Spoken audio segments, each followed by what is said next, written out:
भारत एक ऐसा देश जो संविधान से चलता है, जहां हर कानून, हर अधिकार, हर कर्तव्य एक लिखित दस्तावेज से जन्म लेता है। लेकिन इसी संविधान में एक ऐसा अनुच्छेद भी था जिसने दशकों तक देश को दो विचारों में बांट कर रखा। उसका नाम था अनुच्छेद 370। आज हम जानेंगे यह अनुच्छेद क्यों बना, किसने बनाया, किस हालात में लागू हुआ और क्यों यह भारत के इतिहास का सबसे विवादित कानून बना। नमस्कार साथियों, मैं संजीव कुमार, जो संजीव शामली चैनल के माध्यम से आप सबके सामने संविधान को सरल और आसान भाषा में आप लोगों के सामने प्रस्तुत कर रहा हूं। संविधान से जुड़े रहने के लिए चैनल को सब्सक्राइब करें और कमेंट में जय भीम जरूर लिखें। यह कहानी है 1947 से लेकर 2019 के फैसले तक की, जब भारत टूटा। साल 1947 में ब्रिटिश हुकूमत का अंत होने वाला था, भारत आजाद होने वाला था। लेकिन यह आजादी दो हिस्सों में बंटी हुई थी, भारत, पाकिस्तान। ब्रिटिश भारत में कुल 565 रियासतें थीं। हर रियासत को यह तय करना था कि वह भारत में मिले या पाकिस्तान में मिले या स्वतंत्र रहे। जम्मू कश्मीर की स्थिति बाकी रियासतों से अलग थी। शासक महाराजा हरि सिंह हिंदू, जनता बहुसंख्यक मुस्लिम। भौगोलिक स्थिति भारत और पाकिस्तान के बीच। महाराजा हरि सिंह किसी में भी तुरंत विलय नहीं चाहते थे। वे कश्मीर को स्वतंत्र देश बनाना चाहते थे। अक्टूबर 1947 पाकिस्तान समर्थित कबायलियों ने कश्मीर पर हमला कर दिया। गांव जलाए गए, महिलाओं पर अत्याचार, श्रीनगर तक खतरा। महाराजा के पास सेना कम थी। अब उनके पास सिर्फ एक रास्ता बचा था।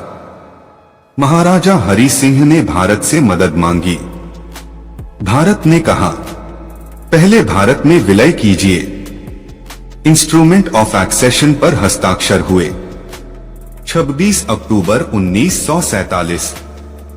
इसके तहत रक्षा, विदेश नीति, संचार, इन 3 विषयों पर भारत को अधिकार मिला।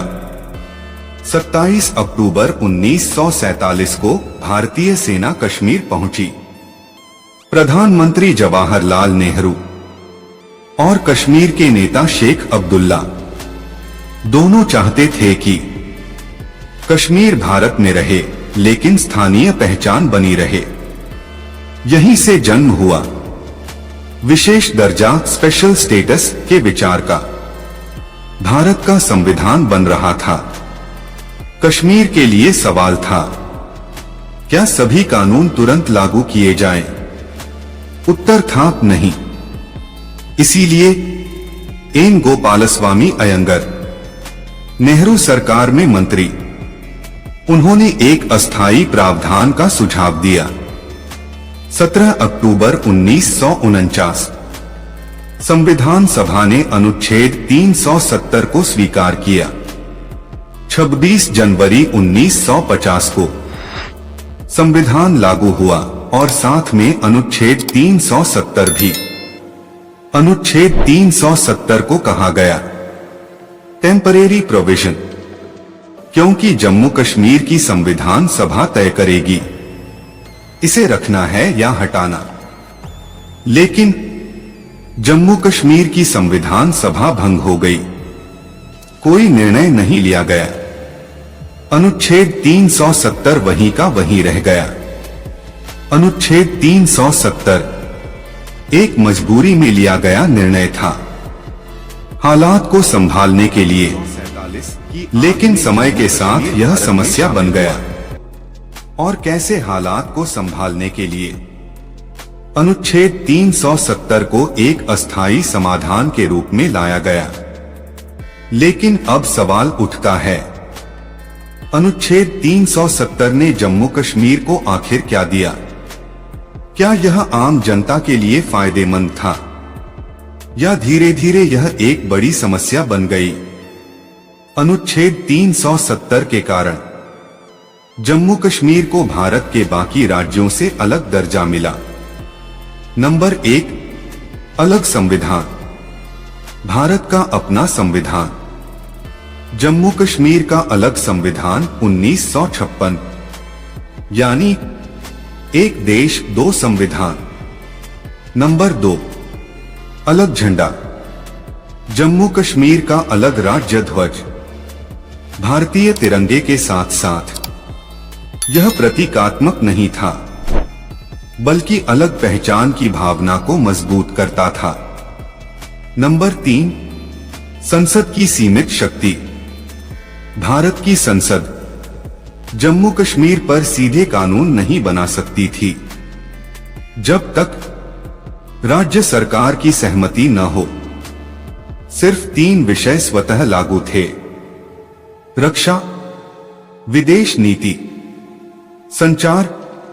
नंबर 4, राष्ट्रपति आदेशों का जाल। 1950 से 2019 तक 40 से ज्यादा राष्ट्रपति आदेश जारी हुए, जिनसे धीरे धीरे कुछ कानून लागू किए गए। लेकिन यह प्रक्रिया जटिल, राजनीतिक और भ्रमित करने वाली थी। अब बात करते हैं एक ऐसे प्रावधान की जिसे अक्सर अनुच्छेद 370 की छाया कहा जाता है। अनुच्छेद 35A। 35A आया कैसे? राष्ट्रपति आदेश से जोड़ा गया। संसद में कोई बहस नहीं, संविधान संशोधन भी नहीं। यही सबसे बड़ा सवाल था। 35A क्या करता था? इसने परिभाषित किया स्थायी निवासी, परमानेंट रेजिडेंट। सिर्फ वही लोग जमीन खरीद सकते थे, सरकारी नौकरी पा सकते थे, छात्रवृत्ति ले सकते थे। लेकिन 35A से पैदा हुई बड़ी समस्याएं। नंबर 1, महिलाओं के अधिकारों पर चोट। अगर जम्मू कश्मीर की महिला किसी बाहरी व्यक्ति से शादी करती तो उसके बच्चों को स्थायी निवासी का दर्जा नहीं, संपत्ति अधिकार खतरे में। यह लिंग आधारित भेदभाव था। नंबर 2, दलित और शरणार्थी। पश्चिमी पाकिस्तान से आए शरणार्थी दशकों से कश्मीर में रहते हुए भी नागरिक अधिकार नहीं, वोट का अधिकार सीमित, सरकारी नौकरी नहीं। नंबर 3, निवेश और उद्योग पर असर। बाहरी निवेशक नहीं, फैक्ट्रियां नहीं, बड़े उद्योग नहीं। नतीजा बेरोजगारी, गरीबी, युवाओं में असंतोष। जब भारत आईटी हब बना, मेट्रो शहर विकसित हुए, उद्योग बढ़े, तब जम्मू कश्मीर पर्यटन पर निर्भर रहा, सरकारी नौकरियों पर टिका रहा। क्यों?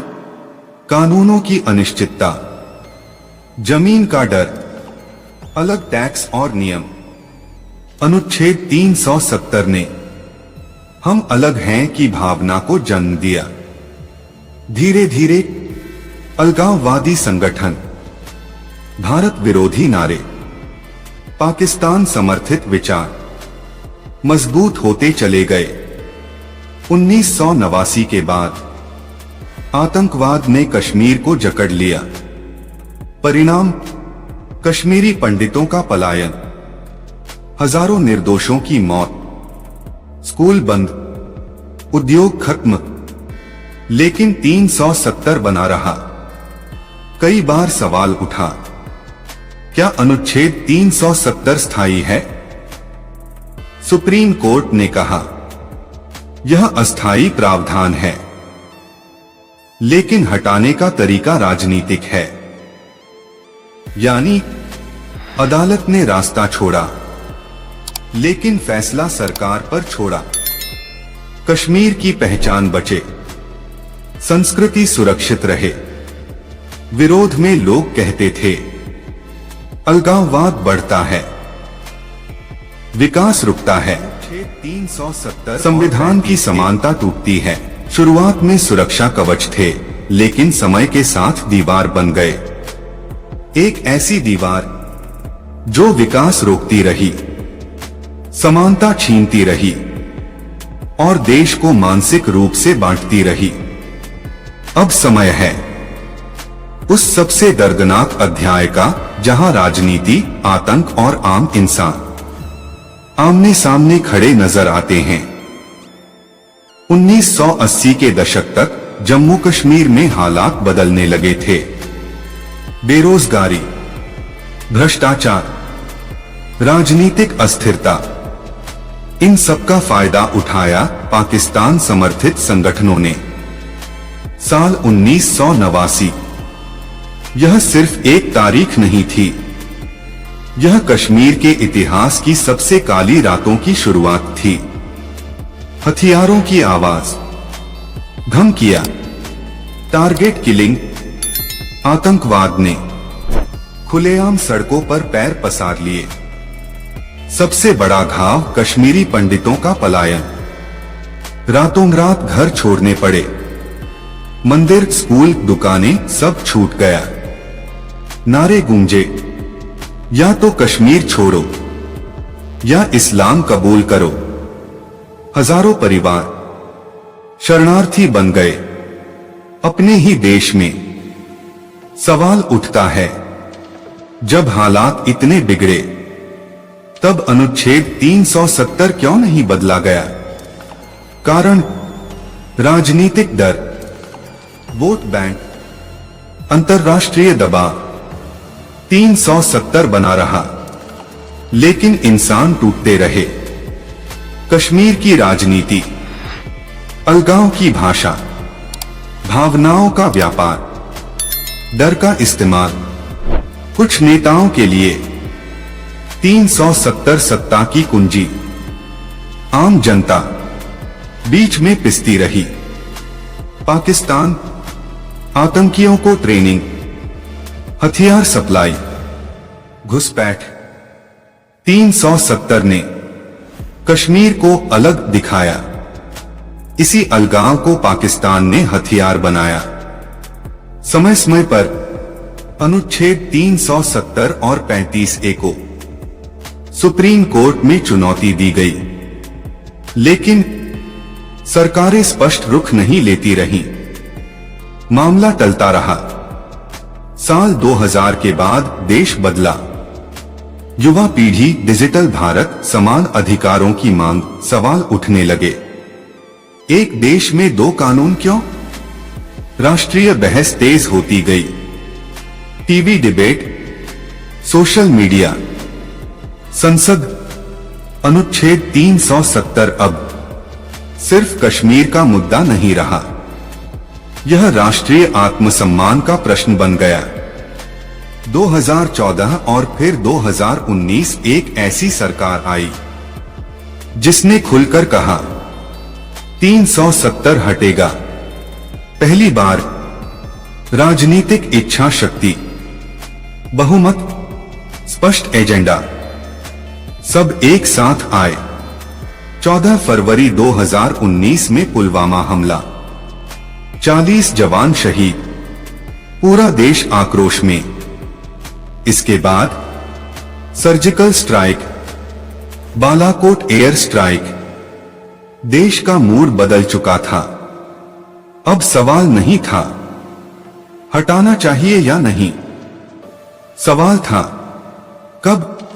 सरकार ने कानूनी तैयारी, प्रशासनिक रणनीति, संवैधानिक रास्ता, सब कुछ तैयार कर लिया। अनुच्छेद 370 समाधान नहीं, समस्या बन चुका था। आतंकवाद, अलगाव, विकास की कमी, सबकी जड़ एक ही जगह जुड़ती दिखने लगी। और हमने जाना कैसे 1947 की मजबूरी में जन्मा। अनुच्छेद 370 और धीरे धीरे एक अस्थायी समाधान से एक स्थायी समस्या बन गई। आतंकवाद, अलगाववाद, राजनीति और आम इंसान की पीड़ा, सब कुछ इसी एक बिंदु पर आकर ठहर गया।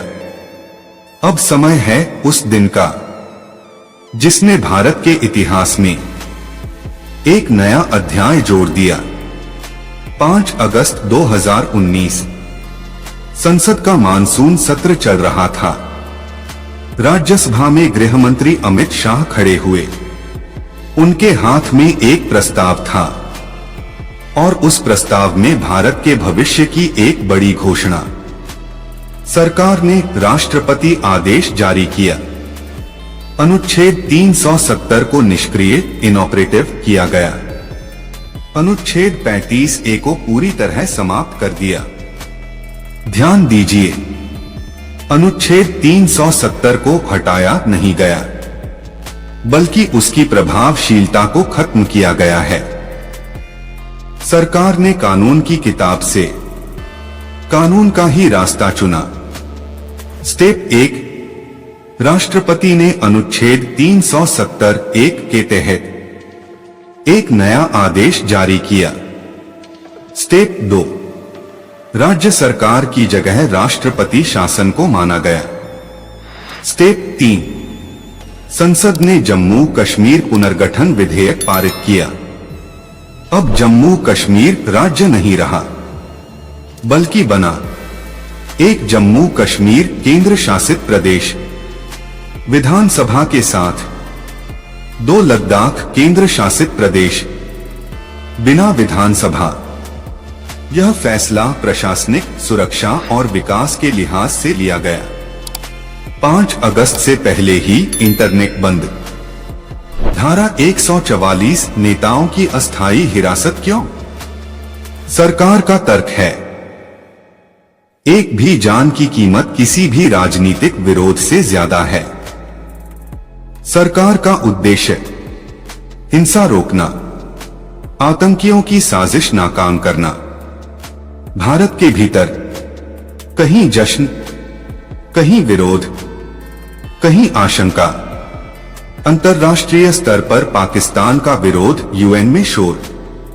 भारत का स्पष्ट जवाब, यह भारत का आंतरिक मामला है। अनुच्छेद 370 हटाने के बाद दर्जनों याचिकाएं, संवैधानिक सवाल, संघीय ढांचे पर बहस। सुप्रीम कोर्ट ने मामले की सुनवाई की विस्तृत बहस सुनी।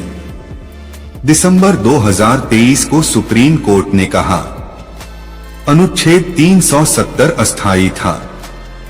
राष्ट्रपति को अधिकार था। केंद्र सरकार का फैसला संवैधानिक है। अदालत ने यह भी कहा, जम्मू कश्मीर भारत का अभिन्न और अविभाज्य हिस्सा है। कानूनों का विस्तार अब लागू है। RTI, CAG, SC ST act, महिला संपत्ति अधिकार, बाल विवाह निषेध, शिक्षा और श्रम कानून, विकास और निवेश होने लगा। मेडिकल कॉलेज में, हाईवे में, टनल और पुल में निवेश सम्मेलन में। रिकॉर्ड तोड़ पर्यटक, महिलाओं को अधिकार मिला। संपत्ति अधिकार, सरकारी नौकरी में समानता, शादी के बाद भी अधिकार सुरक्षित। पत्थरबाजी में भारी कमी, आतंकवादी नेटवर्क कमजोर, स्थानीय युवाओं की भागीदारी घटती। हालांकि चुनौतियां अभी भी हैं, लेकिन दिशा बदली है। आगे क्या है सरकार का फोकस? रोजगार, शिक्षा, उद्योग, लोकतांत्रिक प्रक्रिया। एक सबक अनुच्छेद 370 हमें सिखाता है, अस्थायी समाधान अगर समय पर न बदले जाएं, तो स्थायी समस्या बन जाती हैं। संविधान कठोर नहीं, बल्कि जीवित दस्तावेज है। अनुच्छेद 370 इतिहास की मजबूरी थी, राजनीति की ढाल बना और अंततः संविधान की कसौटी पर बदला गया। आज जम्मू कश्मीर वही अधिकार, वही कानून, वही उम्मीद जो भारत के हर नागरिक को मिलती है। एक देश, एक संविधान, एक भविष्य, यही है नए भारत की पहचान। ऐसी ही मोटिवेशनल वीडियो देखने के लिए चैनल को सब्सक्राइब करें। वीडियो को लाइक करके कमेंट में जय हिंद जरूर लिखें। जय हिंद।